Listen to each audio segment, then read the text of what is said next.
মহিলা ডেকে বলে, নবীজি, অগমার নবী, আমার ছেলে খাবার খাইতে শিখেছি, ইসলামের যে শাস্তি আছে সেটা আমাকে দিয়ে দাও। নবীজি একজন আনসারীকে বললেন, আনসারী, ওই বাচ্চাকে তুমি কুলে নাও। আনসারী কুলে নিয়েছে।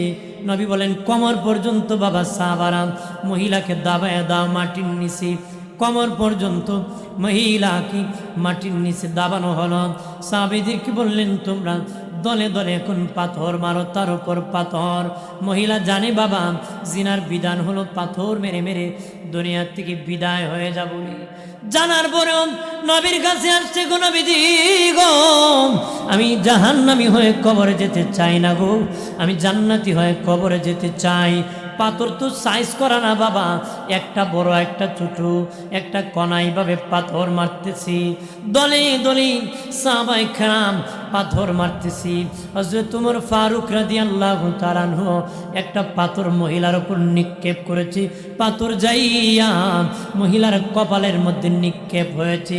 কপালটা পেটে বাবা ভাগ ভাগ হয়ে গেছে। একটা টুকরা বাবা উল্টা হযরত উমরের গায়ে নিক্ষেপ হয়ে গেছে। উল্টা কপালটা ভেঙ্গে ফেটে চুরমার হয়ে।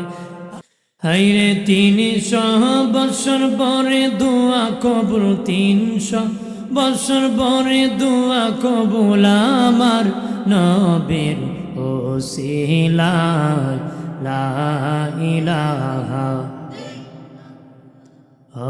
লা ইলাহা লা ইলাহা লা ইলাহা ইল্লাল্লাহু মুহাম্মাদুর রাসূলুল্লাহ। বিবিয়ানা শান্তিগঞ্জ বাজার জামে মসজিদের উদ্যোগে ষষ্ঠ বার্ষিক ইসলামী সুন্নি সম্মেলনী শান্তিগঞ্জ বাজার পূর্ব মাঠ সংলগ্ন মাঠে সম্মেলনের শ্রদ্ধাভাজন সভাপতি মণ্ডলী জনাব হাজী আব্দুল লতিফ সাহেব, জনাব আব্দুল হাফিজ সাহেব সাবেক চেয়ারম্যান, জনাব সিরাজুল হক সাহেব, জনাব আলাল মিয়া সাহেব। আজকের প্রধান অতিথি বিশিষ্ট ইসলামী চিন্তাবিদ, লেখক, গবেষক আল্লাহ মৌলানা মুফতি আব্দুল মজিদ ফিরোজপুরি সাহেব, খতিব হবিগঞ্জ কেন্দ্রীয় সুন্নি জামে মসজিদ।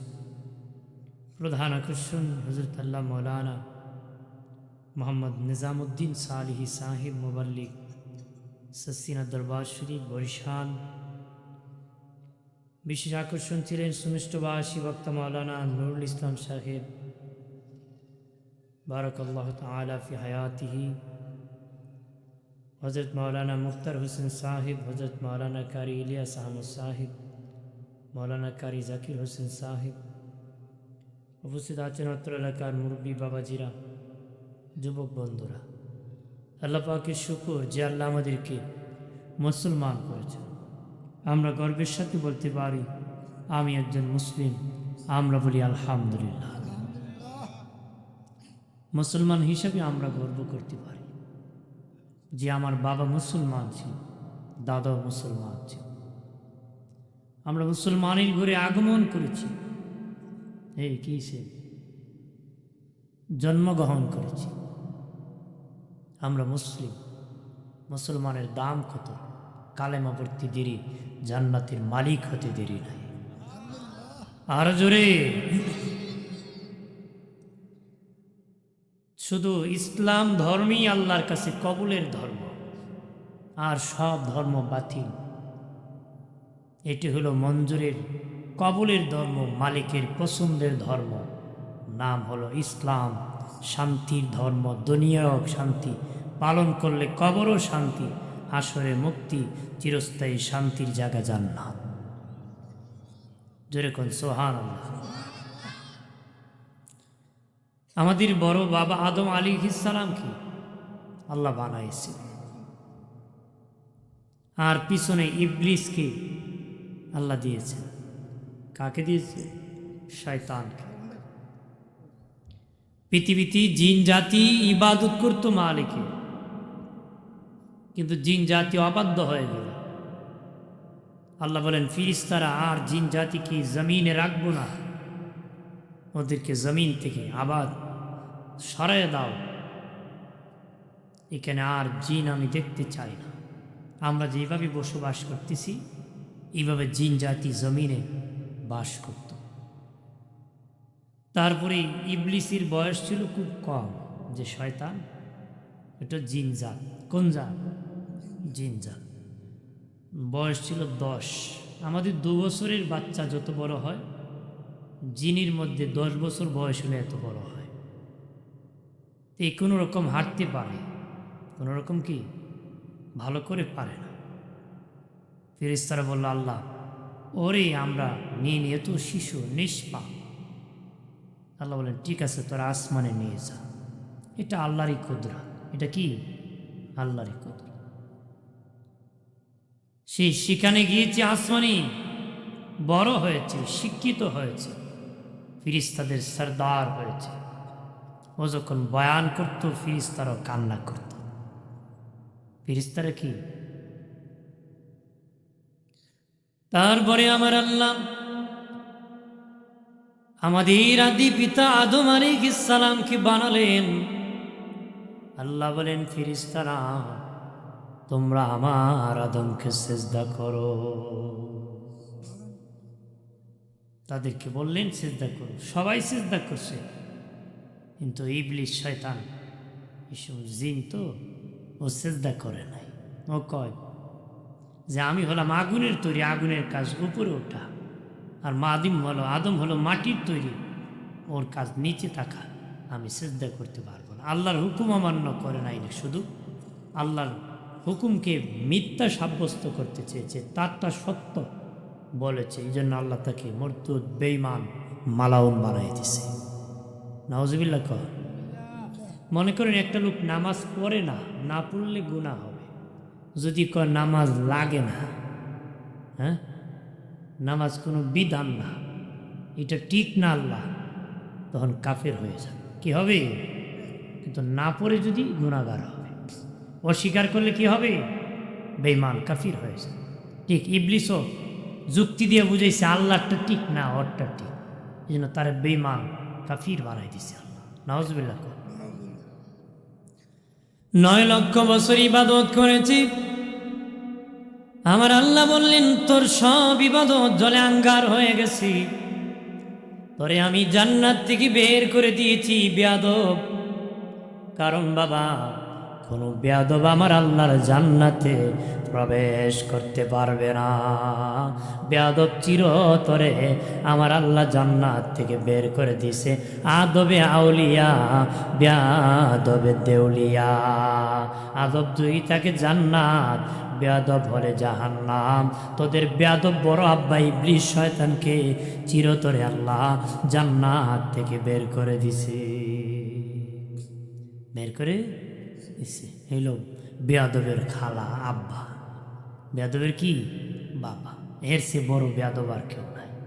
এরপরে যারা আছে ওরা ওর শিষ্য, আর সব বেয়াদবের জায়গা জাহান্নাম। সব বেয়াদবের জায়গা কি? আমরা তো এখন আদবের নামে বেয়াদব। পোলা খুব শিক্ষিত, চাচা মাইন্ড করেন না, ম্যাচ আসেনি, হ্যাঁ আছে না, খুব আদবদার, মাইন্ড করবো এই কথা কইবে কেন? মুরব্বীরে বেটা বেয়াদব। মুরব্বী মানে না, বাপ মানে না, চাচা মানে না, গুন্ডামি করে, বিড়ি খায়, ধোঁয়া মারে, আকাম করে, আছে কি না? শয়তান তখন বলে আল্লাহ আমার তো তুমি শেষ করে দিলা, তবে আমার কয়েকটা আবদার রাখবেননি। আল্লাহ কে বল কি আবদার? ও মালিক, কিয়ামত পর্যন্ত আমার হায়াত তুমি লম্বা করে দিবা। আল্লাহ কে যা যা দুনিয়া যা চাবি তা তোরে দিয়ে দিব, কারণ তোরে আমি আখেরাতে জান্নাত দিব না, জাহান্নাম দিব। এই জন্য যা তোরই আবদার আমি পূরণ করে দিলাম। কিয়ামত পর্যন্ত তোর হায়াত আমি লম্বা করে দিছি। কিয়ামত পর্যন্ত কি? ইবলিসের হায়াত হলো কিয়ামত পর্যন্ত। ইবলিসের হায়াত কি? কিয়ামত পর্যন্ত আল্লাহকে দিয়ে দিছি। তখন ইবলিস দেখে বলে আল্লাহ গো, 2 নম্বর আবদার, আমি যেন মুহূর্তে তাম দুনিয়া সফর করতে পারি, এই সুযোগ এই ক্ষমতা তুমি দান করে দাও। আল্লাহ কো ঠিক আছে দিয়ে দিলাম। এরপরে শয়তান ডেকে বলে, আল্লাহ আমি যেন বনি আদম সন্তানের রগে রগে ঢুকতে পারি, এই ক্ষমতা আমাকে দিয়ে দাও। আল্লাহ দিয়ে দিছি। আদম নবী ফুফায় ফুফায় কান্দে উঠছে, আল্লাহ এটা কি করলেন? কিয়ামত পর্যন্ত হায়াত দিলেন, আমার সন্তানটা কিয়ামত পর্যন্ত থাকবে, সে তো তাদের সাথে শয়তানি করবে। আল্লাহ তুমি দিয়েছো, মুহূর্তে সে দুনিয়া ঘোরাঘুরি করবে, মুহূর্তে তো আমার সন্তানদেরকে ধোঁকা দিয়ে দিবে। আল্লাহ তুমি কি করেছো? আমার সন্তানদের রগে রগে ঢোকার ক্ষমতা দিয়েছো। সে আমার বান্দা, আমার সন্তানের রগে রগে ঢুকে আকাম করবে, গুনাহ করবে, আমার সন্তানরা দুজকে জ্বলবে। আল্লাহ এটা কি করলেন? আল্লাহ বলেন, হে আদম, তোমার সন্তানেরা যখন তার ধোঁকায় পড়ে গুনাহ করবি, তো গুনাহ করবে, যখন তওবা করে ফেলবে, অনুভব করবে গুনাহ করে ফেলেছে, তওবা করতে দেরি আমি ক্ষমা করতে দেরি করব না। কিয়ামত পর্যন্ত হায়াত দিয়েছি, কিয়ামতের আগ পর্যন্ত আমি তওবার দরজা খোলা রাখছি। প্রথমে ধোঁকা দিছে গিয়া আদম নবীকে, মা হাওয়ার দিছে। প্রথম কি? মা হাওয়ার দিছে। মা হাওয়ার পেছে পড়ছে আদম নবী, পরি ধোকায় পড়ে জান্নাত থেকে বের হইতে হয়েছে। ধোকায় পড়ে কি বের হইতে হয়েছে। আমি কিন্তু শয়তান কি, শয়তান দিয়ে আমাদের শত্রু কে কীভাবে আমাদেরকে দুযোগী বানায়, ওই সমস্ত কিছু কথা আমি বলব। কারণ অমুক তমুকের শত্রু এটা অস্পষ্ট, কিন্তু ইবলিস আমাদের শত্রু এটা স্পষ্ট। ওর পথে চললে শান্তি নাই, ওর প্রতি কোনো আরাম নাই। অমুক আপনার শত্রু উপকারও করতে পারে, ক্ষতিও করতে পারে, কিন্তু ইবলিস কোনো উপকার করবে না, এটা ক্ষতিই করবে।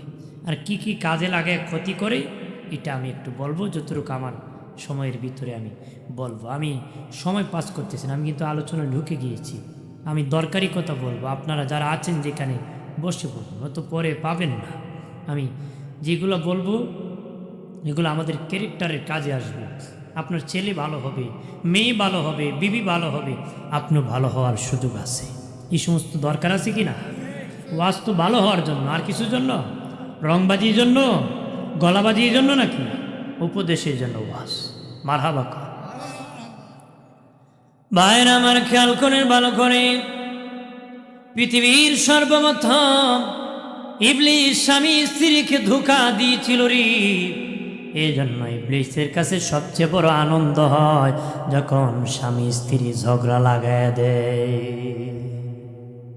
সবচেয়ে বেশি আনন্দ পায় জামাই বউ যখন কিলাকিলি করে। ইবলিস এটাতে আনন্দ ভোগ করে। এটাতে কি করে? আনন্দ ভোগ করে। ইবলিসের যত চেলাপেলা আছে সব ইবলিসটা সমুদ্রের পাড়ে একত্র হয়। তখন ইবলিস, বড় ইবলিস জিজ্ঞেস করে, তুই কি করছ? তো ও কি করছ? দুই বন্ধু লাগাইছি, বায়ে বায়ে লাগাইছি, চাচত্ব ভাই লাগাইছি, ইমাম আর মুসল্লি লাগাইছি, অমুক তমুক লাগাইছি, মা আর ছেলে লাগাইছি, বউ আর শাশুড়ি লাগাইছি। যখন একটা কয় জামাই বউ লাগাইছি, একটা আছে কামরা খাই, আর একটা আছে ইনাতগঞ্জ বাজারও, দুইটা দুইখানে বইয়ে কানতেছে। তখন কিতাবে আসছে ইবলিস তখন তার বুকটাকে এইভাবে ধরে, আরে কয়, আয় আমার সিনার সাথে তোর সিনাটা লাগা। কেন? ওইটা আমার পছন্দের জিনিস। আমি সর্বপ্রথম ওই কাজ করছিলাম, আদম আর হাওয়াকে আমি জান্নাত থেকে বের করে আলাদা করেছি। 350 বছরের ভিতরে দেখা হয় নাই। কি হয় না? দেখা হয় নাই। এই জন্য ওর এটা আনন্দ লাগে। ওর এটা কি লাগে? আনন্দ লাগে। পৃথিবীর সর্বপ্রথম বন্ধনের নাম স্বামী স্ত্রী। পৃথিবীর সর্বপ্রথম ভালোবাসার নাম স্বামী স্ত্রী। বাবাজি, এটা অদ্ভুত এক ভালোবাসার নাম রে। জীবনের প্রথম দিন দেখার পরে এমন ভালোবাসা হয়, বহুদিন সাক্ষাতের পরও এমন ভালোবাসা হয় না। স্বামী স্ত্রী ভালোবাসা আল্লাহর পক্ষ থেকে এক বরকত, রহমত। প্রাণের বাবাজি, পৃথিবীতে সর্বপ্রথম ইবলিস যে মার্ডার করেছিল, বাবা কোন খরাইছিল, এটা নারী নিয়ে, মহিলা নিয়ে, নারী নিয়ে, ভাই দিয়া ভাইকে খুন করাইছিল রে। পৃথিবীর সর্বপ্রথম যে লোকটা মারা গিয়েছিল, খুন হয়েছিল রে, মার্ডার হয়েছিল, উপর থেকে পাথর নিক্ষেপ করে তার মাথা উড়াই দেওয়া হয়েছিল। এটা একজন নারী নিয়ে বাবা নবী বলেছেন আমার বিদায়ের পরে সবচেয়ে বড় ফিতনার বস্তু হলো নারী। তোমরা নারী নিয়ে বাড়াবাড়ি করবা না, ইজ্জত চলে যাবে, জেল কাটতে হবে, মামলা খাইতে হবে, খুন হতে পারে, মার্ডার হতে পারে। এই জন্য নারী নিয়ে বাড়াবাড়িতে যাবা না, সেখানে সফলতার দিকে থাকবা, আল্লাহর হুকুম পালন করার চেষ্টা করবা, নিজের ইজ্জত রক্ষা করবা। এই জন্য বাবা আল্লাহ 4টা অপশন বিয়ের সুযোগ রাখে, শেষে কইছে সাবধান, একটা করিস নতুবা ইনসাফ করতে পারবে না। অপশন কয়টা খালি আছে? 4টা। এরপরে আল্লাহ আবার সাবধান করছে, সাবধান একটা করিস। কয়টা করিস? নতুবা ইনসাফ করতে পারবে না। 2 বিয়া কইরা আমার জানা মতো ইনসাফ কয়জনে করছে আমি জানি না। ইনসাফ করছে, তারও ইজ্জত শেষ, সম্পত্তি শেষ বয়সে লানত পেয়ে মরতে হয়েছে। এক ছেলেও দেখে না, ওরা কেউ বড়ডারে দিছে সম্পদ, বড়ডারে হরুডারে দিছে বেশি। ঠিক কিনা বলে? যে ব্যক্তি আরো কষ্টে পড়ে। এমন তো এক বিয়ে করি তো কত কষ্ট। এই ছেলে কয় দিলাইলো বাপে বাসা ওরে, আমার দিল না, বুড়ো হইছে না, শয়তানের গুরু হইছে। কথা কয় না, কয় কি না? কিন্তু শূন্য হাতে রাখতো ভালো আছে, যদি কষ্ট করে সম্পদ দিয়া বাবারও কষ্টে করছে, আছে কি না? এই জন্য কৃতজ্ঞতা স্বীকার করতে হবে সন্তানদেরকে, বাবা মার প্রতি। এই জুলুম করা যাবে?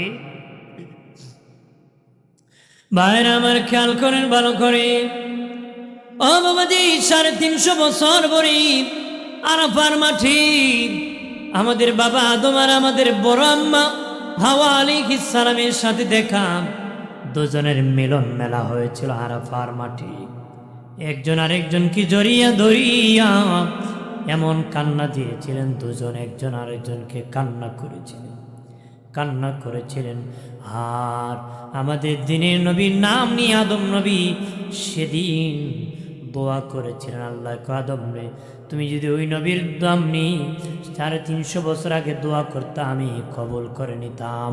আজকে 350 বছর কান্না করা লাগতো না, আজকে তুমি দোয়া করেছো, আমি তোমার দোয়া মঞ্জুর করেছি। শুধু মঞ্জুর করি নাই, কিয়ামত পর্যন্ত এই ময়দানে তোমার সন্তানরা যারা আসিয়ে দোয়া করবে আমি সবার দোয়া কবুল করব। এই ময়দান দোয়া কবুলের ময়দান, আরাফার ময়দান, মিলন মেলার ময়দান। সুবহানাল্লাহ। এই ময়দানে দোয়া আল্লাহ আমাদের বাবার সাথে আদম নবীর সাথে অঙ্গীকার করেছেন, কিয়ামত পর্যন্ত আমাদের দোয়া আল্লাহ কবুল করবে। সুবহানাল্লাহ কন্যা।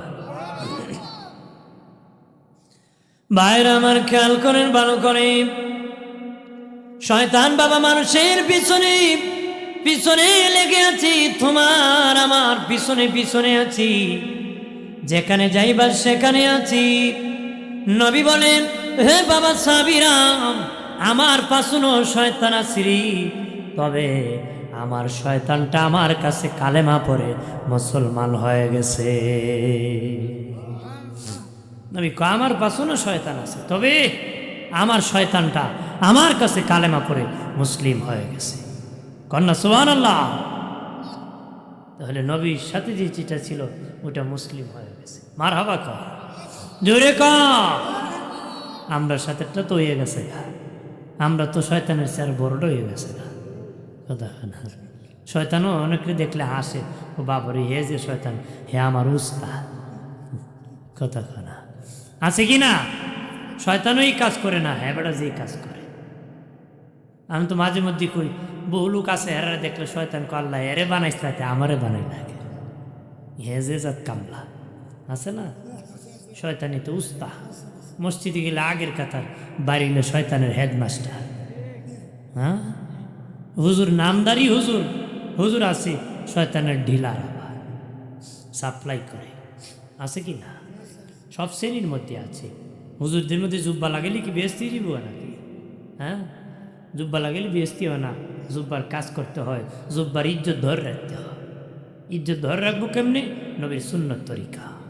কার তরিকা? নবীর, কোনো বাবার তরিকা না। কার তরিকা? হ্যাঁ, আমরা বাবা মানি, যেই বাবা নবীর তরিকায় চলছে। সব বাবারে আমরা বাবা মানিনি, আমরা শাহজালালে মানি, উনি আমাদের নবীর তরিকা শিখাইছে। সুবহানাল্লাহ কোনা শাহাদাত রহমতুল্লাহ আলা আমাদের নবীর তরিকা আমাদেরকে শিখেছে, এই জন্য আমরা কোনো মন গড়া তরিকায় চলি না, ওলি আল্লাহর দেখানো পথে আমরা চলি। কন্যা সুবহানাল্লাহ। আর জোরে বাবাজি খেয়াল করেন ভালো করে, ইবলিস মানুষের রোগে রোগে ধোঁকা দিয়ে দিই বাবাজি, ইবলিস সব জায়গা দিয়ে ঢুকতে পারে না। মানুষের বাবা ঘাড়ের উপরে যেন নিজ দিয়ে একটা ছিদ্রি আছে, সেখান থেকে ইবলিস ঢুকিয়া মানুষকে ধোঁকা দিয়ে দেয়। যে ব্যক্তি ওই ছিদ্রি বাবাজি বন্ধ করতে পেরেছে, ইবলিসের ধোঁকা থেকে বেঁচে গিয়েছে। বাবাজি মানুষের পুরুষের পিছনে শয়তান থেকে একটা, পুরুষের পিছনে শয়তান থাকে একটা, মহিলার পিছনে শয়তান থাকে দুইটা, স্বামীর পিছনে শয়তান থাকে একটা, স্ত্রীর পিছনে শয়তান থাকে দুইটা। বাবা দুইটা শয়তান থাকি। আল্লাহর ওলি শেখ সাদি রহমতুল্লাহ আলা বাবা, ওনার বাবা মুরিদ করতেন, উনি শিক্ষা দিতেন ছাত্ররা ছেড়ে। ওনার এক ছাত্র মধ্যাহ্ন সময় ওনার দরবারে এসেছে, ওনাদেরকে দিন শিখাইছেন, নবীর তরিকা শিখাইছেন। দুপুরের খাবারের মধ্যাহ্ন সময় যখন হয়ে গেল, শেখ সাদি কো বাবা দাঁড়াও, ভিতর বাড়ি যায় দেখি তোমার আম্মা কি পাকাইছে খাবার। কিতাবে আল্লাহর ওলি শেখ সাদি রহমতুল্লাহ আলার বিবি বড় মেজাজ গরম ছিল বাবা, গরম মেজাজের বিবি ছিল। আকাবিরিন বুজুর্গানের দিনের প্রায় বাবা বিবিরা খুব গরম গরম ছিলেন। বেশিরভাগ মৌলবীদের বউ গরম গরম কি হয়, গরম হয়, নাস্তা হয়, সবাই ইজ্জত করে, গরম হলে একটু গরম প্রভাব হয়। কথা খারাপ আছে কি না? বেটা দুনিয়া সবরে বুঝায় বিচার করে, কিন্তু বউরে বুঝাইতে পারে না। বেটা উনসি বিচার শুনিয়া বউ নদীতে পানিতে পড়ে মরে গেছে, দৌড়ে যাইতেছে, পানির সুদ যায় উত্তরে, মুরব্বী দৌড়ে দক্ষিণে। মানুষ জিজ্ঞা কি বিচার করো না, মরে গেছে বউ, পানির সুদে উত্তর দিকে যাইব, তুমি দক্ষিণ দিকে উল্টা দৌড়ো কেন? বুঝতা না রে, আমার বউ হারা জীবনে আমার উল্টা গেছে, আজকে ময়ূর উল্টুই যাইব, বাইলে যাইত না। এই জন্য আমি আজকে উল্টুই খুঁজে, আজ এরা ঘুরে লাভ নাই, আমার যে বাইলি বাইলি যাই, আমার যে ভাই ই বাইলি যায়। আল্লাহর ওলি শেখ সাদি রহমতুল্লাহ আলাইহি ভিতর বাড়ি যায় দেখেন বিবি মাটির পাতিল ছিল, আগে খাবার পাকাইতো বাবা মাটির পাতিলে, ভাত পাকাইতো আমাদের মারা, তরকারি পাকাইতো মাটির পাতিলি বাবা।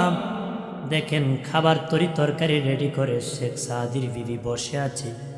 কেন বসে আছে? খাবার এখনো পাকায় নাই, কেন ঘরের মধ্যে কোনো লাকড়ি নাই, কেমনে আগুন দেবে, খের খোটা নাই। অন্যদের বিবিরা লাকড়ি আনে, কিন্তু সাদি বলেছে বিবি তুমি আমার বিবি, পর্দায় থাকতে হবে, তুমি লাকড়ি আনার জন্য যেতে পারবা না, আমি নিজে তোমার লাকড়ির ব্যবস্থা করে দিব। এটি আদর্শ। বিবিরে পাটা লাকড়ি আনতো, বিবিরে পাটা জমিনে টমেটো পারতো, ওই জমিনে কাজ করতো, ধান আনতো। আছে কি না?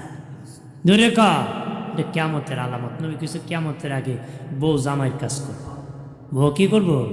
জামাইরা ঘরে গুলাম হয়ে বইয়ে রয়েছে, বউ চাকরি করে খাওয়ায়। এমন আছে কি না? এবারটা বই বলে ফাতিল বাসে, এটা তো কাপুরুষের কাজ না। তুমি পুরুষ, তুমি বিবি কি ইনকাম করে খাওয়াবে? তোমার বিবি কেন তোমাকে খাওয়াবে? তোমার তো এটা কাপুরুষের, পুরুষ জাতির লজ্জা ফেলে দিলাম। কথা কোন ঠিক কিনা? জোরে বলে। এই জন্য আমরা যেন কাপুরুষ না হই, সুপুরুষ হই। আমি আমার বিবিকে ইনকাম করে খাওয়াবো, বিবি কেন আমাকে খাওয়াবে? আমার জমিনে কেন বিবি কাজ করবে? বিবি হলো সুন্দর, আমার ঘরে থাকবে। মারহাবা কন্যা। বিবির কাম করাইতে করাইতে লেউরা ফেসর লাগাইলে পরে বউ ওই জায়গায় খালা সার এক বেটার বউরের পাই কয় আমার তো একটা বই খালাবি, অমুকের বউরই কত সুন্দর। তোমার বউ তুমি সুন্দর হইতো যদি তুমি সুন্দর রাখতা। কি কিনা বলে? তুমি তো এটাকে ব্যবহার করছো, এরকম যেন না হয়। আমরা আল্লাহকে ভয় করতে। আপনার ঘরের মধ্যে পর্দার সাথে বিবি গোসল করার ব্যবস্থা নাই, আপনি নিজ হাতে পুকুর থেকে পানি নিয়ে ঘরে গোসল করার ব্যবস্থা করেন। আগে দেখবেন মানুষ কাপড় চোপড় দিয়ে একটা জায়গায় রাখতো, ওই স্বামীরে গিয়ে ওই পুকুর থেকে দিঘি থেকে পানি এনে দিত, বিবিকে গোসল করার ব্যবস্থা করত। কথা না, আপনার বিবি কাতার ধরে পুকুরে গোসল করবে, এইটা হতে পারে? আপনি তো আবার দেখবেন বড় যদি পানি লইয়া যায় না আর চালাককেও দিক খেলাতে তো আর বিপদ হয়।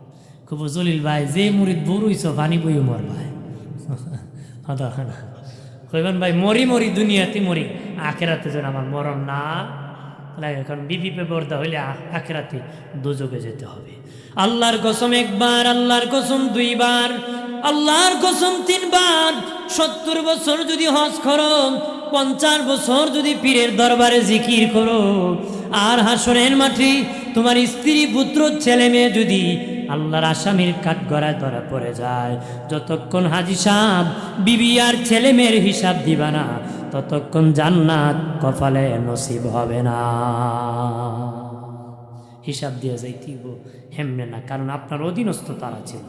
আপনার অধীনস্থ কি তারা ছিল, তাদের হিসাব দিয়ে আপনার দায়িত্ব পালন করছেন কিনা সেটা জবাব দিয়ে আপনাকে যেতে হবে যেদিকে যান। কথা কোন ঠিক কিনা? আমার বানের বাবাজি খেয়াল করেন, শেখ সাদি রহমতুল্লাহ বলেন, বিবি খাবার পাকাই শুনি। বিবি ডেকে বলেন, রাগ করে বাবা কোন শব্দ নাই, কারণ সাদি বলেছিল লাকড়ি এনে দিবে, কিন্তু লাকড়ি দেয় নাই। বাবাজি পাতিল খাবার রেডি করেছে, পাকাবে, তরকারি রেডি করছে, চুলায় পাকাবে। সাদির বিবি কি করছে, পাতিলটা হাতে নিয়ে শেখ সাদির চেহারার উপর নিক্ষেপ করে দিছে। মাটির পাতিল ভাঙ্গিয়া উপরের দিয়ে হাঁসটা থাকে, ওদের মুখের মধ্যে দিয়ে একটা শক্ত থাকে, এটা হাড় বাবা, গলার মধ্যে হাড় বসে গেছে, মালা হিসাবে গলায় ঢুকে গেছে। আল্লাহু আকবার কোন পাতিল যেন এমনি মারছে, মনে করেন ভাঙ্গিয়া ওই দিন মুখটা আছে না পাতিল, এটা গলায় ঢুকে গেছে। আপনি হইলে খুলেন না, মুগুরটা খুল, কথা না ঠিক না? এগুলো বেন্দারে খুব বাড়ি দিতে বাপ ডাকে আছে কি না? এমন পিটানো ইসলামের বিধান না, শাসন করবেন। ইসলাম বলছে 10টা উপদেশ নবী দিয়েছেন পরিবারকে ভালো বানাতে। পরিবার কি ভালো বানাতে? পরিবার শুধু আপনার বিবি না, ছেলে মেয়ে যা আপনার অধীনস্থ আছে তাদেরকে ভালো বানাতে নবী 10টা উপদেশ দিয়েছেন। এর মধ্যে 2টা হলো নবী বলেছেন আদবের লাঠি ঘরে রাখবা, আর আয় অনুযায়ী ব্যয় করে খাওয়াইবা, শাসনও করবা, খাওয়াইবা। আমাদের সমাজে কিছু লোক আছে শুধু শাসন করে খাওয়ায় না, কিছু আছে শুধু খাওয়ায় শাসন করে না। বাবা শুধু পিটাইলে ভালো হয় না, শুধু খাওয়াইলে ভালো হয় না, খাওয়াইতে হইব, শাসনও করতে পারো হবে। যে যারে খাওয়ায় সে তারে শাসন করতে পারে। এই অধিকার আছে কি না? আপনি যখন খাওয়াবেন আপনি শাসন করার অধিকার রাখেন। আপনি যদি না খাওয়ায় খালি ফিডে নই বউডে ইসলাম হইয়া ফিস লই যাব। আগে যে গালি একটা দিত 14টা মারব, জানিও তো এর কি কাম কি আছে, বালা করে একবেলা খাওয়াইলে আর একবার পারে না, কাপড় একটা দিছে তার একটা না, খালি আমার ফিটা হের গরু না খাইলে কি তুইব, কত জামায় আয়ার যায় বেড়া কই ইন্নালে লাইডে কি তা হয় কথা কয় না। তো এরকম পিটে হবে, পিটানো হবে না। আবার যদি আপনি খালি খাওয়ানোই শাসন করেন না, টাকা খালি দেনে, বেটি খালি ঢ্যান মারবো বাজারে, একজন মেয়ে বলবো, শাসনও করতে হবে। কি করতে হবে? খালি পিঠটা মানুষ ভালো হয় না, যদি ভালোই তো অকল বেটার বউ ভালোই হলে এখানে মাতুন না ভালো না। এক বেটা বউরে ফিরতো, বউ বললে কইতো গোলামের ফুল, বউ কি কইতো গোলামের ফুল। তো একদিন এমন ফিটানি দিয়েছে বউরে, বউ মনে করেন জ্ঞান ট্যান গেছে না, মানুষ কান্দতেছে, মাইরা লাইছে রে, মরে গেছে গাড়ি। মহিলাদের কান্দা বুঝুন তো, কান্না দিয়ে মনে গরম করে লেছে। এক মহিলাতে কয় দেখি 2টা টুট লড়তেছে, মনে কলমাটা পরবো আর মরবো। দেখি কি পড়তেছে, মহিলা টুটের সাথে কান লাগাইয়া এই অবস্থায় মহিলায় কয় ও গোলামের ফুল। তার মানে ফিটটা ভালো হইব। শাসন করবেন, আদবের শাসন। লজ্জার ভয় হলো সবচেয়ে বড় ভয়। লজ্জার ভয় কি সবচেয়ে বেশি। আমার বানের বাবাজি খেয়াল করেন, ভালোভাবে নবীজির একজন চাচা আম্মা ছিলেন, বাবাজি হেন্দাম আসিয়া বলে ইয়া রাসূলুল্লাহ, নবী আপনার চাচা আবু সুফিয়ান বড় কিপটা গো নবী, ভালো করে খাওয়ায় না, ভালো কাপড় দেয় না, ভালো খাবার দেয় না, আমি কি করব গো, আমি আর থাকতে পারতেছি না। নবী কই যাও চাচি, আমার চাচার পকেট থেকে চুরি করে টাকা খাও। চাচা যদি কয় টাকা নিছো নাকি, বলবা না আমি নেই নাই, মিথ্যা বললো গুনাহ হবে না, গুনাহ হবে না। বাবাজি কেন বলেছেন দুই ব্যক্তির চুর না? একটা হলো তোমার সন্তান, তোমার নাবালিক ছেলে মেয়ে যদি বাবার পকেট থেকে টাকা নেয় অথবা কিছু খেয়ে ফেলে চুর হবে না। আর একজন হলো বিবি। কতটুকিট বিধান আছে, আমার দেশে অনেক মহিলারা আছে স্বামীর মাল পাচার করে দেয়, বাবার বাড়ি দিয়ে দেয়, লাগা বাড়ি দেওরে দিয়ে দেয়, আর কত বন্ধু বান্ধবরে দিয়ে দেয়। এটা হারাম, হারাম, হারাম। স্বামীর মাল পাচার করা যাবে না। নবীজি কতটুক বলেছেন চুরি করে খেলো হালাল হবে। অর্থাৎ তোমার কাবার খাইতে প্রয়োজন স্বামী মিটেইছে না, মনে করেন একটা জিনিস খাইতে ইচ্ছা করেছে, স্বামী খাওয়াইতেছে না, মাল আছে ঠিক কিপটা স্বামী, হার কিপটা, তাহলে কিছু চুরি করে খেলে গুনাহ হবে না। কিন্তু কোনো টাকা পাচার করে, বাবাজি অনেক মা আছে বাবা টাকা বাবার বাড়ি পাচার করে টাকা সার বানায় স্বামীর বাড়ি আনে, এটাও বালা খারাপ না। আর নয় যদি টাকা নিচে বাবার বাড়ি গরু বানায় আনছে, এটা তো খারাপ না, কিন্তু এটা যদি একবার গায়েব করে লায় তো সর্বনাশ করে নিছে। বাবাজি খেয়াল করে এলাকার মা বোনেরা, স্বামীর অনুমতি ছাড়া ভিক্ষুককে ভিক্ষ দেওয়া যাবে না, তবে তোমার যেটা দরকার সেটা নিয়ে নিও। ও মা এলাকার মা বোনেরা, স্বামী স্ত্রী ঝগড়া করবেন না। যারা স্বামী আছেন স্ত্রীকে মায়া করবেন, যারা স্ত্রী আছেন স্বামীকে সম্মান করবেন। বাবা মা যারা আছেন, শয়তান তোমাদের পিছনে লেগে আছে, সংসার ভাঙাবে, তোমাকে তালাক খাওয়াবে। মারে স্বামীর ঘরে থাকার পরে স্বামীর কদর বুঝো নাই, কয়েকদিন বাবার বাড়ি রাগ করে তাকিয়ে দেখো স্বামী কেমন ধন, বাবার বাড়িতে তোমার ইজ্জত নাই রে, তোমার স্বামীর বাড়ি তোমার ইজ্জত। মারে তোমার ইজ্জত তুমি ঢেকে রাখতে হবে। লিবাস কার ইজ্জত কি? স্বামী স্ত্রী, স্ত্রী স্বামীর জন্য ইজ্জত, স্বামী স্ত্রী স্বামীর জন্য ইজ্জত, স্বামীর জন্য স্ত্রী ইজ্জত। একজন আরেকজনের ইজ্জত ঢেকে রাখতে হবে বাবা, সম্মান, দোষ, লেবাস, দোষ ঢেকে রাখতে হবে। একজন আরেকজনের কাছে গোপন খবর আছে, ওই গোপন খবর পাশ করা যাবে না। তোমার স্ত্রীর গোপন খবর শাস্ত্রলে বসে বসে বলা যাবে না, এই হয়েছে সেই হয়েছে, কোনো ব্যাপারে তার ব্যাপারে কোনো মানুষের সাথে আলোচনা করা যাবে না। মা বোনেরা আপনারাও আপনাদের স্বামীর ব্যাপারে মহিলা মহিলা আলোচনা করে ইজ্জত নষ্ট করবা না। আছে না আমরা তো সেটা চা খায় আর ফালতুল্লা কয় তোর বউ কত ভালো, আমি তো একটা বিয়া করছি, ইটা দিয়ে শান্তি পাইলাম। মাও আমরা মা বোনও আছে বাড়ি বাড়ি ঘুরে মানুষের ঘরে গফ করে, আমি তো একটা জামাই পাইছি, ইটা দিনেরও না রাইতেরও না, আছে কি না? এরকম ইজ্জত নষ্ট করা যাইব? মাগো তোমার স্বামীর ইজ্জত তুমি ধরে রাখো, আর বাবা যারা আছে তোমারও তোমাদের বিবির ইজ্জত ধরে রাখো। তুমি যে মন্তব্য করো, আরেকদিন আরেক লোক যার কাছে মন্তব্য করবা সে তোমার বিবিকে দেখলে ঘৃণা করবে, আর তোমার স্বামী যদি বদনাম করো তাহলে তোমাকে দেখলে আরেক মহিলা ঘৃণা করবে। কথা কন না ভাইরা আমার, খেয়াল করেন ভালো করে। ইবলিস আমাদের পিছনে লেগে আছে, ইবলিস দুঃখা দিতেছে। এর মধ্যে স্বামী স্ত্রী আলাদা করে একটা দুঃখা, আরেকটা হলো জিনার নামে দুঃখা। বাবা জিনা করায় যুবক যুবতীদের জিনা করায়, বাবা জেনা করায়, ব্যভিচার করায়, জেনা করায়। সমাজে জেনার হার বেড়ে গেছে। নবীজি বলেছেন কিয়ামতের আগে হারামজাদার সংখ্যা বেড়ে যাবে। নবীজি বলেছেন হারামজাদার সংখ্যা বেড়ে যাবে। জিনা বেড়ে গেছে বাবা, জিনা ছাড়তে হবে। যদি কোনো বিয়ে করে না, যে ছেলে যে লোকটা বিবাহ করে নাই সে যদি জিনা করে বাবা, তার 100 বেদ দিতে হবে, 100 বেদ দিতে হবে। যে ব্যক্তি জিনা করবে, যে বিয়ে করে নাই জিনা করে ফেললে 100 বেদ আঘাত করতে হবে। এমনি এমনি এমনি বাপ যত জোরে মারা যায় এত দূরে 100 বেদ মারতে হবে। দ্বিতীয়, যদি লোকটা বিবাহিত লোক হয়, বিয়ে করার বড় জিনা করেছে, কিতাবে এসেছে তার শাস্তি হলো বাবাজি তার মাটির কোমর পর্যন্ত দাবায় দিয়া তার উপর পাথর মেরে মেরে দুনিয়ার থেকে কতল করে দিতে হবে, বিদায় করে দিতে হবে। আমার দেশে এরকম জিনাকুর কম না বেশি? কম না বেশি? নিজের বউ আছে, লাগাবাড়ি বাবির সাথে আকাম করে, কথা না আছে কি না? নিজের বিবি আছে, খারাপ চরিত্র লোকের সাথে মেয়ের সাথে জেনা করতেছে। রাখছে, নিজের স্বামী আছে, অনেক মেয়ে আছে, আরেক যুবকের সাথে তার খারাপ সম্পর্ক আছে, জিনা করতেছে কিনা, তার দ্বারা বাচ্চা কারগর হয়েছে, হেড নিজেই হইতে পারে না, এমনি হারামজাদার সংখ্যা বাড়বো। নবী কইছে হারামজাদারই ইসলামকে ডুবাবে, ইসলামের বিদ্বেষ হবে, কোরআন নিয়ে মন্তব্য করবে, নবীকে নিয়ে আল্লাহকে নিয়ে গালাগালি। কোন হারামজাদা ছাড়া ধর্মদ্রোহী হয়? আমার বানের বাবাজি খেয়াল করেন ভালোভাবে, জিনা করবা না, বেবিচার করবা না। গাভীর গোত্রের একজন মহিলা আল্লাহ নবীর যুগে জেনা করেছিল বাবা, জেনা করে তার পেটে বাচ্চা গিয়েছিল, বাচ্চা সন্তান চলে গিয়েছি।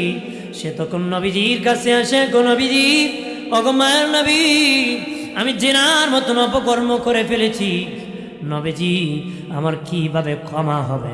দুনিয়ার শাস্তি আমাকে দিয়ে দেন, দুনিয়ার যত শাস্তি আছে নবীজি এই শাস্তি আমাকে দিয়ে দেন, আমি কবরের আযাব সইতে পারবো না নবীজি, হাসরের ভয়াবহতা সইতে পারবো না, জাহান্নামের আগুন সইতে পারবো না নবী, আমি তো জিনা করেছি, ভুল করেছি, এখন আমার জিনার শাস্তি দুনিয়ায় যেটা ওটা আপনি দিয়ে দেন। দিনের নবী বলেন তোমার পেটে তো বাচ্চা আছে, যাও, বাচ্চা যেদিন প্রসব হবে তারপরে আসিও বিচার হবে।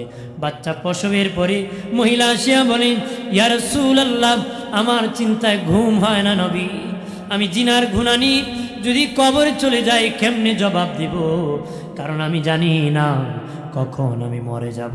নবী কই বাচ্চা দেখুন দুধ পান করে তোমাকে যদি কতল করে করে দিই, কারণ জিনার বিধান হলো পাথর মেরে মেরে কতল করে দেওয়া, তোমাকে কতল করে দিলে বাচ্চা কেমনে বাঁচবে? বাচ্চা তো তোমার দুধ পান করে। এই মা যাও, বাড়ি যাও, বাড়ি যাইয়া যেদিন তোমার বাচ্চা দুনিয়ার খাবার খাবি সেদিন তুমি আইসিও, তোমার বিচার হবে। বাচ্চা যখন খাবার খাইতে শিখছি, মহিলা তার হাতির মধ্যে একটা রুটি দিছে, বাচ্চার হাতে রুটি দিয়া আল্লাহ নবীর দরবারে এসেছে, আসিয়া বলতেছি ইয়া রাসূলুল্লাহ, নবীজি দেখেন আমার বাচ্চা খাবার খাইতে শিখছে। আমরা তো বেটা ফলায় যায়, জিনা করে ভরাই দিছে আকাম করে, শাস্তি তো মনে করে যে দুনিয়ায় যদি বাচ্চা থেকে আখেরাতে বাঁচবো না, দুনিয়ার শাস্তির থেকে আখেরাতের শাস্তির কোনো তুলনা নাই, এত ভয়ঙ্কর আখেরাতের শাস্তি যা সহ্য করা কঠিন, মরণ নাই, খালি শাস্তি ভোগ করতে হবে। কি করতে হবে? এর দোষী পরে আল্লাহুম্মা সাল্লি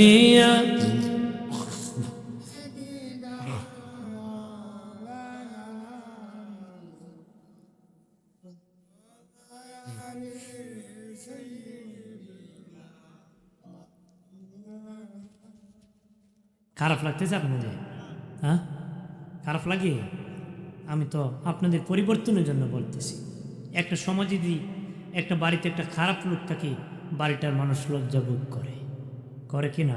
একটা গ্রামে খারাপ মানুষ থাকে, গ্রামের মানুষ লজ্জাবোধ করে যে আমার গাঁও একটা সুর, আমার গ্রামে একটা জিনাকুর, তার দ্বারা উভয়ের শরম হয়, হয় কি না? আমরা চাই কি না ভালো হোক মানুষ? তো এই জন্য মহব্বত একটু বলি, আল্লাহুম্মা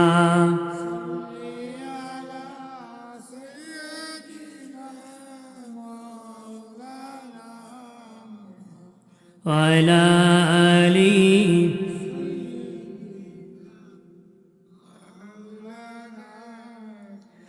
দেহের ঘরকে কাবা করি, মন যেন মদিনা, সেই মদিনা নসিব হবে মুহাম্মদি ঠিকানা। আল্লাহুম্মা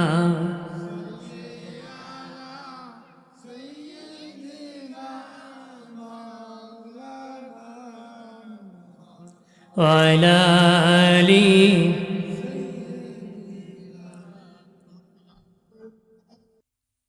আমার প্রাণের দুস্থ বুজুর্গরা খেয়াল করেন ভালো করে, ওই মহিলা ডেকে বলে, নবীজি আমার রাত দিন ঘুম হয় না, কখন জানি মালাকুল মউত এসে যে আমি মরে গেলে কি জবাব দিব।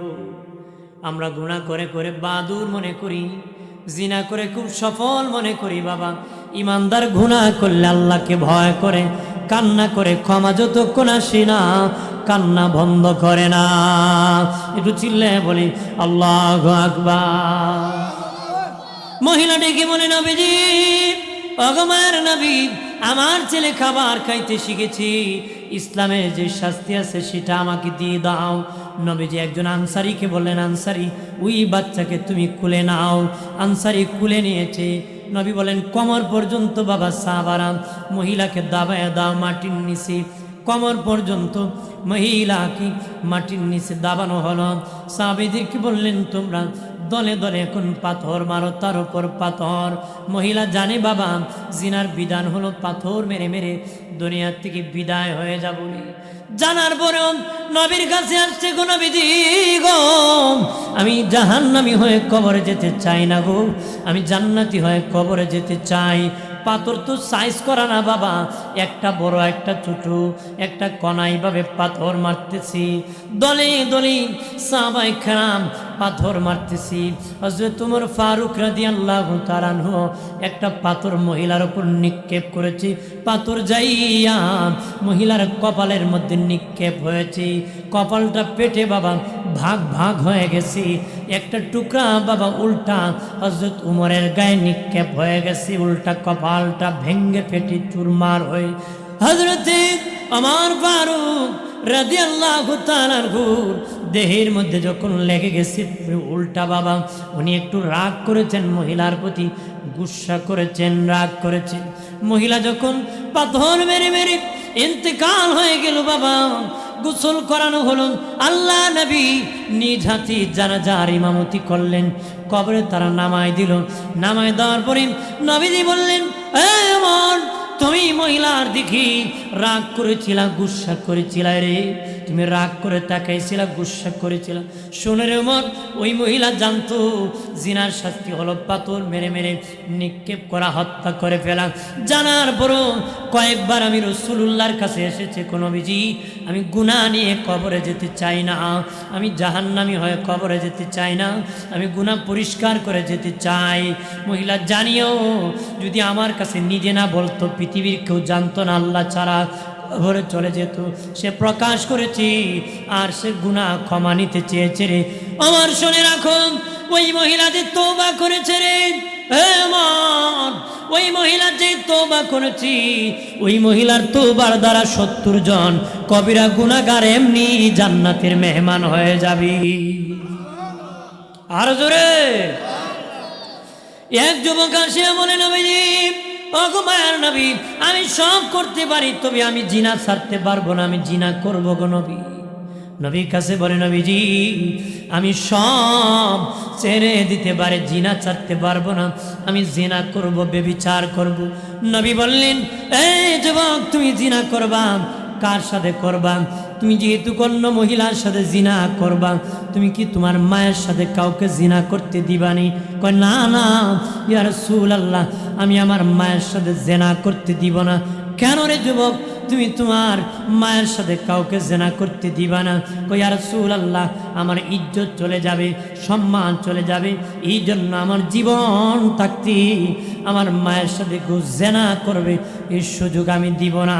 নবী কই, তাহলে তোমার বোনের সাথে কি কোনো যুবককে জিনা করতে দিবানি?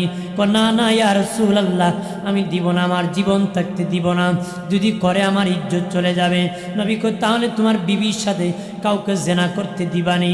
কই, না না, দিলে নবী আমার সম্মান হানি হবে, আমার জীবন থাকতে আমার বিবির সাথে জিনা করতে দিবা না। দিনে নবী বলেন, যুবক রে, তুমি যার মহিলার সাথে জিনা করবা, ও তো কারো মা, কারো বোন, কারো বিবি। তোমার মার সাথে জিনা করলে কেউ তোমার সম্মান হানি হয়, তোমার বিবির সাথে জিনা করলে তোমার সম্মান হানি হয়, তোমার বোনের সাথে জিনা করলে তোমার সম্মান হানি হয়। তুমি যাদের সাথে জিনা করবা তারও তো স্বামীর ইজ্জত হানি হবে, ছেলের ইজ্জত হানি হবে, ভাইয়ের ইজ্জত হানি হবে। তুমি কি চাও কোনো মানুষের ইজ্জত নষ্ট করতে? ছেলেটা বলে, ইয়া রাসূলুল্লাহ, এইভাবে কেউ বলে নাই, বুঝায় নবী, আমি বুঝতে পেরেছি এটা ইজ্জত নষ্ট হয়, আমি ওয়াদা করতেছি জীবনও কোনোদিন জিনা করব না। নবী, আমি আগে এরকম বুঝায় আমার কেউ কইছে না, আমি বুঝতে পেরেছি আমি যদি কোনো মহিলার সাথে জিনা করি, ওই মহিলা তো কারো না, কারো বিবি, কারো বোন, তার তো ইজ্জত। ওই সাহাবী বেঁচে গিয়েছেন যতদিন উনি বলেছেন কোনো মহিলার সাথে জিনা করলে শুধু তার পরিবারের ইজ্জত নষ্ট হয় না, মহিলার সাথে কুমতলবে তাকাইল তার পরিবারের ইজ্জত নষ্ট হয়। পরিবারে কি আমরা সমাজে ইফটিজিং কম না বেশি? মানে নারী টিজিং মানে অসভ্য কথা। নারীকে অসভ্য কথা বলার নাম ইফটিজিং, উত্তপ্ত করা। কি করা? ইফটিজিং করে কে? বকাটে ছেলেরা নামে, এই ভালো ছেলেরা। বকাটের ছেলে ভালো কোনো ছেলে করে? ইফটিজিংয়ের শিকার হয় কোন মহিলা? বাবার সাথে স্কুলে গিয়েছে, কাজে গিয়েছে ওই মহিলা, না একা একা ঢ্যান ঢ্যান টেন টেন টেন ঘোরা ওই মহিলা? একা একা। ইসলামের বিধান মানলে ইফটিজিং হবে? হবে? আমার প্রাণের বাবা দিনারে খেয়াল করেন ভালো করে বাবা, জিনা বেড়ে গেছে রে, বেবিচার বেড়ে গেছে। জিনা বাবা শয়তান করায় মানুষকে জেনা শয়তান করায় বাবাজি। জেনার থেকে বাঁচতে হবে, ইসলামের বিধান হলো বাবাজি সাবালক মেয়ে, সাবালক আপন দুই ভাই বোন, নাবালক আপন ভাই বোন। নাবালক আপন ভাই বোন এক বিছানায় ঘুমাতে পারে, দুই ভাই এক বিছানায় ঘুমাতে পারে। নাবালক দুই বোন এক বিছানায় ঘুমাতে পারে, নাবালক আপন ভাই বোন দুজন বিছানায় ঘুমাইতে পারে। নাবালক মেয়ে বাবার সাথে ঘুমাইতে পারে, নাবালক ছেলে বাবার সাথে ঘুমাইতে পারে। কিন্তু সাবালক মেয়ে বাবার সাথে ঘুমানো হারাম, সাবালক মেয়ে বাবার সাথে ঘুমানো হারাম, সাবালক ছেলে মায়ের সাথে ঘুমানো হারাম, সাবালক আপন ভাই বোন একসাথে ঘুমানো হারাম, সাবালক আপন ভাই আপন দুই ভাই এক খাটে ঘুমাইলে এক বিছানার নিচে ঘুমানো জায়েজ নাই। আপন দুই বোন সাবালক হলে এক বিছানায় এক খাটে ঘুমাইলো, কিন্তু এক বিছানার নিচে জায়েজ নাই। প্রাণের বাবাজি, বাবার সাবালক ছেলের রুমে মা অনুমতি ঢুকা জায়েজ না, অনুমতি ছাড়া ঢুকা জায়েজ না। সাবালক বা মেয়ের রুমে বাবা অনুমতি ছাড়া বাবা হইয়া ঢুকা জায়েজ নাই। কি নাই? সুন্দর বিধান ইসলামে। আপনার মেয়ে সাবালক মেয়ে, আপনার মেয়ের হুট করে আপনার ঘরে ঢুকার জায়েজ নাই। যে রুমে মেয়ে আছে, মেয়ের কাপড় চোপড় ঠিক না থাকতে পারে, তার দ্বারা আপনার ইজ্জত নষ্ট হবে, মেয়েও শরম পাবে। এই জন্য ইসলাম বলছে অনুমতি নাই। সাবালক ছেলে ঘরে আছে, মাও হুট করে ঘরে ঢুকা জায়েজ নাই, বলতে হবে আমি আসতেছি। সাবালক ছেলে কাপড় চোপড় ঠিক না থাকলে মা লজ্জায় পড়তে পারে কি না? এক যুবক ডেকে বলেছে, নবীজি ওগো মায়ের নবী, আমি আমার মায়ের রুমে প্রবেশ করলে অনুমতি লাগবে? নবীকে অবশ্যই অনুমতি লাগবে। তুমি কি চাও যুবক তোমার মাকে উলঙ্গ দেখো? কই ইয়া রাসূলুল্লাহ, না না, আমার মাকে উলঙ্গ দেখতে চাই না। কই তুমি যদি হুট করে মায়ের রুমে প্রবেশ করে ফেলো, তোমার মায়ের কাপড় চোপড় ঠিক না থাকতে পারে, তার দ্বারা তুমি লজ্জিত হতে পারো, শরম পেতে পারো। এই জন্য মায়ের রুমে ঢুকতে অনুমতি নিয়ে প্রবেশ করতে হবে। এক যুবক, নবীজি গভীর রাত আমি বাড়ি যাই, আমার বিবির ঘরে কি অনুমতি নিয়ে প্রবেশ করতে হবে নাকি? নবীকে তুমি চাও তোমার বিবি তোমাকে চোর মনে করুক, লুচ্চা মনে করুক, ডাকাত মনে করুক? না না ইয়া রাসূলুল্লাহ, আমি চাই না আমার বিবি আমাকে চোর মনে করুক, ডাকাত মনে করুক, লুচ্চা মনে করুক। নবীজি বললেন, এই যুবক, তুমি হঠাৎ করে যদি তোমার বিবির ঘরে হুট করে ঢুকে যাও, বিবি চোর মনে করতে পারে, ডাকাত মনে করতে পারে, খারাপ চরিত্রের লোক মনে করতে পারে। তোমার নিজের ইজ্জত রক্ষা করার জন্য তুমি যে আসছো, বিবিকে বুঝায়া ঘরে প্রবেশ করবা। একটু চিল্লায় বলি আল্লাহু আকবার। আমি আসছি, বুঝতে হবে হুট করে ঢুকলে বিবি তরতর করে কাঁপতে পারে যে কোনো চোর প্রবেশ করলো, তার দ্বারা আপনার ইজ্জত নষ্ট হবে। তার দ্বারা কি?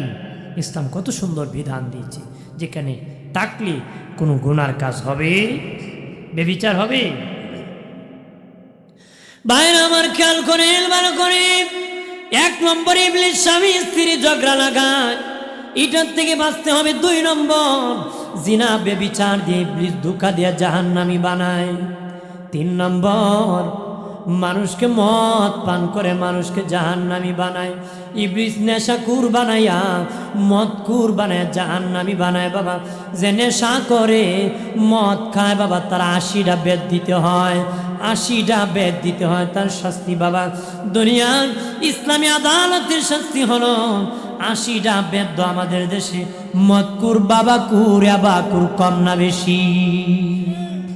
কম না বেশি? বাবা আবা কেন খাওয়া যুবক? খায়া তো লাভ নাই, মাথা লয়ে যায়। মদ খাইলে মাথা ঠিক থাকে? কন্যা মাথা ঠিক থাকে? ওই 3 মদকুর এক পুকুরের পাড়ে মদ খাইছে, ঠিক মতো যখন নিশায় ধরছে একটা আরেকটারে খায়, পুকুরে যদি আগুন লাগে মাছ কই যায়? কেমন মাথা লিখছে? 2 নম্বর মাথা লেখ, দূর যা, দেখোস না পুকুরের পাড়ে কত বড় বট গাছ উঠি। 3 নম্বর মাথা লেখ, দূর বট গাছ মাছ উঠে না, বট গাছ গরু উঠে। আপনি এখন মদ খেয়ে মাথা ঠিক থাকে? মদ করে মা চিনে না, বোন চিনে না, বিবি চিনে না, কথা কর না, ঠিক কিনা বলে?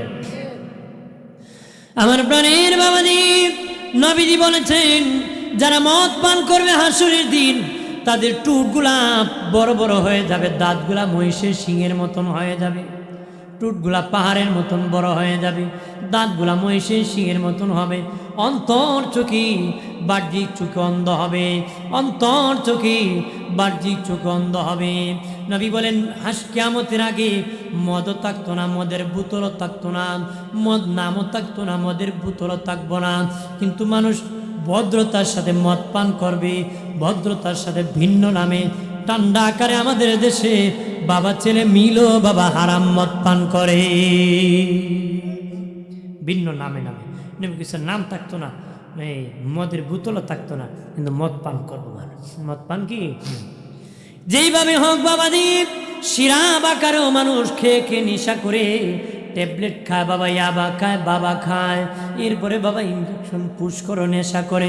যেইভাবে হোক নবীজি বলেন এটা মদ, ওইটা হারাম, যেইভাবে নেশা করে ওইটা হারাম, যেইভাবে নেশা করে ওইটা হারাম, এটা শয়তান করা বাবা।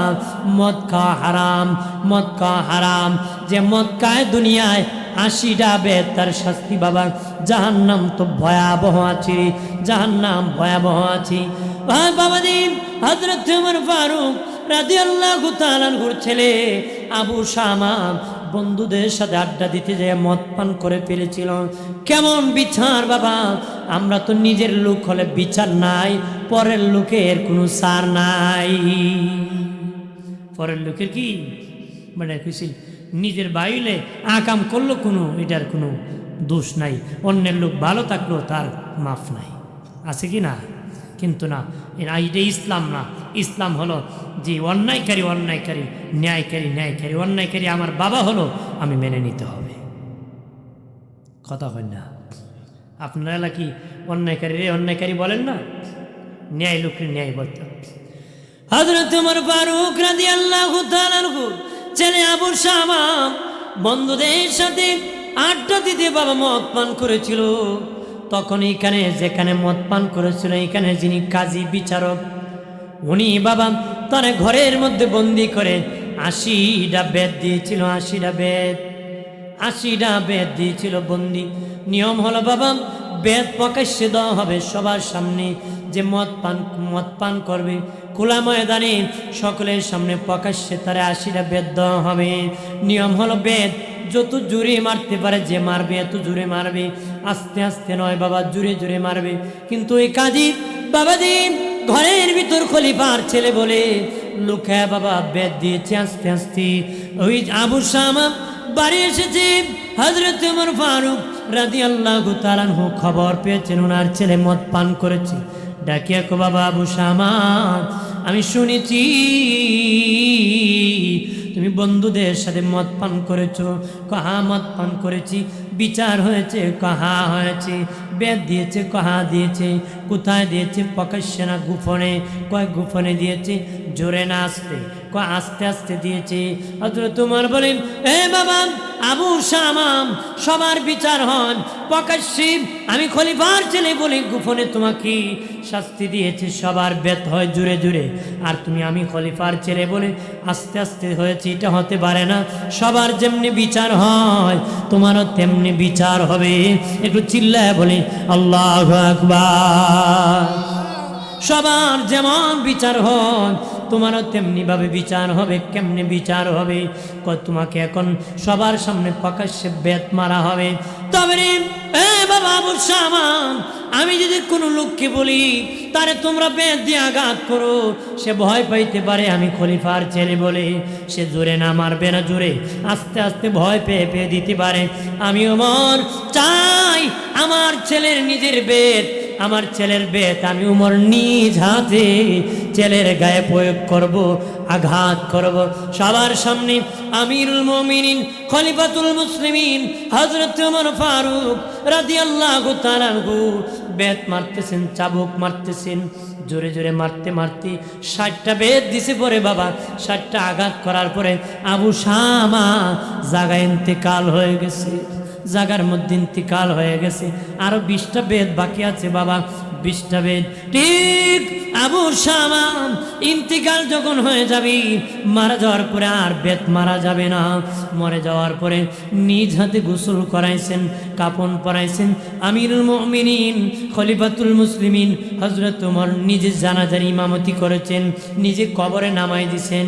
কবরে মাটি চাপা দিয়ে, মাটি দিয়ে কবরের মাটির উপর বাকি আরো 20টা বেত মেরে দিছে। একটু চিল্লায় বলে আল্লাহু আকবার। রাতের বেলা যখন ঘুমাইলেন, ও বাবাজি, ওনার ছেলে আবু শামাকে স্বপ্নে দেখলেন আবু শামা আমার আল্লাহর জান্নাতে ঘোরাঘুরি করতেছে। বললেন বাবা আবু শামা কি অবস্থা? আব্বা গো, আমাকে তো 80টা বেদ দেওয়ার কথা ছিল, আমি 60টা বেদ দেওয়ার পরে আমি তো ইন্তেকাল হয়ে গেলাম। কবরে নামাই দিলেন, আর 20টা বেদ বাকি ছিল। 20টা বেদ বাকি থাকার কারণে আমার কবরে আযাব নাজিল হয়েছিল, আমার কবরে আযাব নাজিল হয়ে আমার কবরের মাটির উপর আপনি যখন 20টা বেত মেরে দিয়েছেন, সাথে সাথে আমার আল্লাহ আমার কবর কানা জান্নাতের বাগান বানায় দিছি। আরো জোরে বলি